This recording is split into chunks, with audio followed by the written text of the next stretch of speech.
With a fever can keep parents up at night with worry, especially right now. But there is no reason for what's called fever phobia.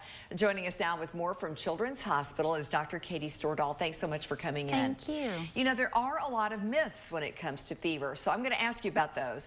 The first one is, if my child feels warm, she has a fever.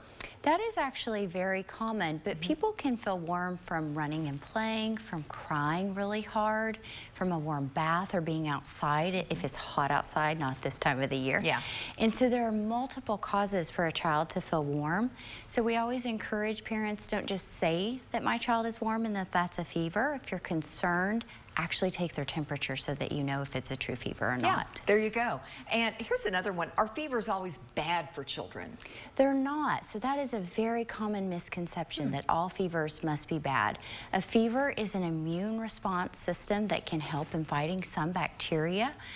Now, it doesn't mean that you can't treat a fever to try to bring it down if a child is uncomfortable, but the fever itself is not harmful to the child or to the adult. It's a signal. It's a signal. Right. Does a fever always need to be treated with a fever-reducing medicine? You kind of alluded to that. Right, and it doesn't. So most children who have mild fevers of 100.4 to 101 probably don't even feel that bad. Once the fever is 102 or 103, the child may really feel bad from feeling achy, hot, sweaty, getting chills. And so in that case, I would encourage a parent to treat it just because you want your child to feel better, not because you have to bring that fever down. Make them comfortable. Here's a big old myth. Breaking the fever. Yes, we actually see this all the time, that parents will come in and say, you know, my child has had a fever for 8 hours that I couldn't break with ibuprofen or acetaminophen, so I brought them right in. It's actually okay that that child had a fever for that long.